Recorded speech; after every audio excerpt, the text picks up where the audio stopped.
नमस्कार, बातमीपत्र महाराष्ट्राचे मध्ये मी सचिन आव्हाड तुम्हा सर्वांचं स्वागत करतो। आज आपल्यासोबत चर्चा करण्यासाठी दौंड नगरीचे माजी नगराध्यक्ष प्रेमसुखजी कटारिया हे आपल्यासोबत आहेत। त्यांना शेठ या नावाने देखील ओळखलं जातं। या निवडणुकीच्या निमित्ताने खुद्द शरदचंद्रजी पवार साहेब असतील तसेच अजितदादा पवार असतील यांनी देखील आज त्यांची भेट घेतलेली आहे।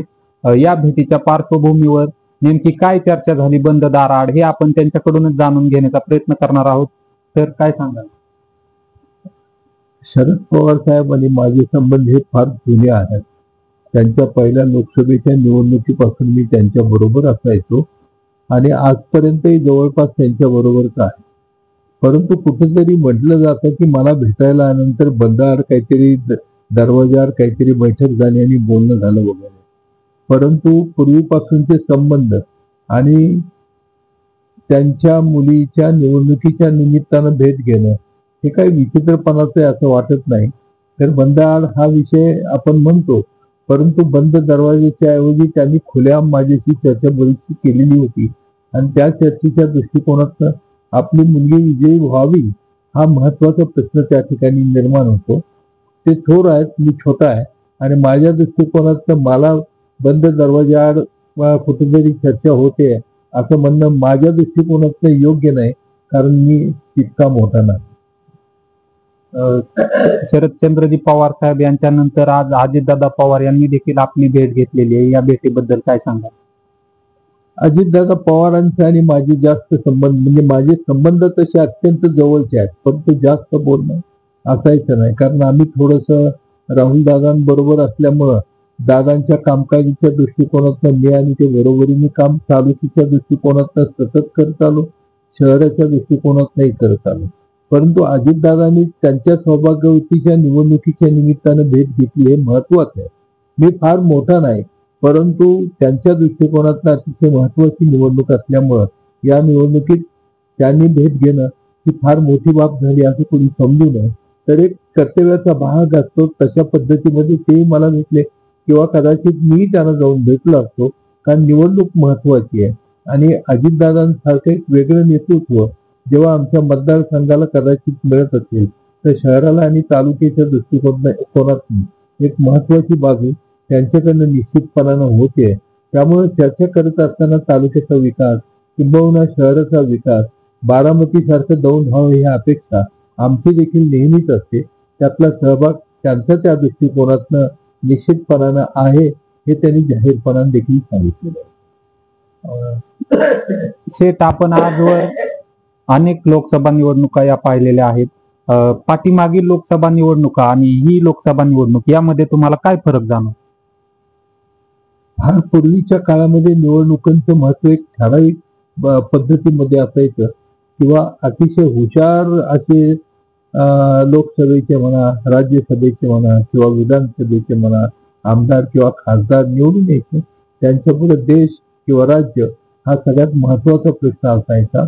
आजकाल दिवसमान बदलत चाललेले आणि अशाही परिस्थितीत देश पूर्णपणाने ढवळून निघालेला आहे आणि त्यामध्ये महाराष्ट्र पूर्णपणाने ढवळून निघाला। या धकाधकीच्या राजकारणामध्ये सभासदही इकडे तिकडे झाले, चांगल्या विचारांनी एकत्र आलेले आहेत आणि चांगल्या विचारांनी एकत्र आल्यामुळं एक चांगले दिवस सुद्धा या महाराष्ट्राला निश्चितपणाने मिळतील अशी खात्री या ठिकाणी वाटायला लागली। त्यामुळे ही निवडणूक अतिशय महत्वाची अशी ठरलेली आहे आणि या निवडणुकीच्या निमित्तानं असणारे हे जे कोणी आमदार येतील, खासदार येतील, निश्चितच चांगल्या पद्धतीचा कारभार करू शकतील असं वाटतंय।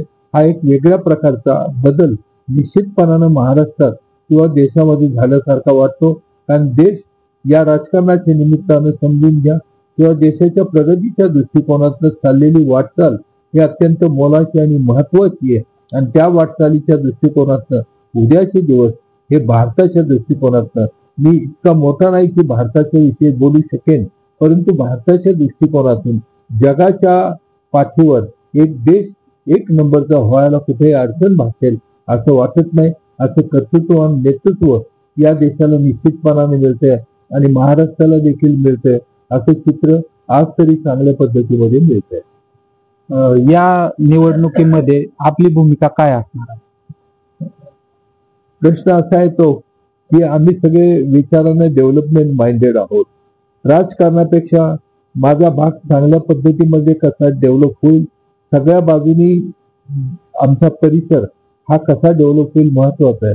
मग शेतीचे प्रश्न असो, व्यापाराचे असो, कारखानदारीच्या निमित्तानं असो, एज्युकेशनच्या दृष्टिकोनातून असो, परंतु हे सगळं सुजलाम सुफलाम झालं पाहिजे ही भूमिका आमची निश्चित आहे.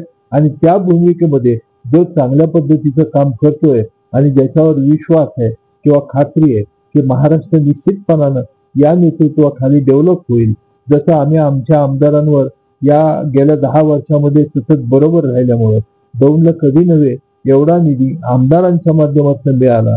त्यामुळे दौंड शहर एका विकासाच्या वेगळ्या विकासाच्या दृष्टिकोनातून निश्चितपणाने गेला. आणि ते दिवस पाहिल्यानंतर खात्री वाटते की उद्याचे दिवस देखील आपल्याला याच पद्धतीमध्ये चांगले मिळतील. आता शेवटचा प्रश्न विचारतो तुम्हाला, या लोकसभा निवडणुकीमध्ये दौंड शहरातील परिस्थिती काय राहील असे आपल्याला वाटते? या लोकसभा निवडणुकीमध्ये दौंड शहरातील परिस्थिती कशी राहील हे आपणास काय वाटतं? दौंड शहर एक विश्वासाचा भाग आहे, सगळ्यात महत्वाचा. आम्ही आमच्या परीने काम करत असतो.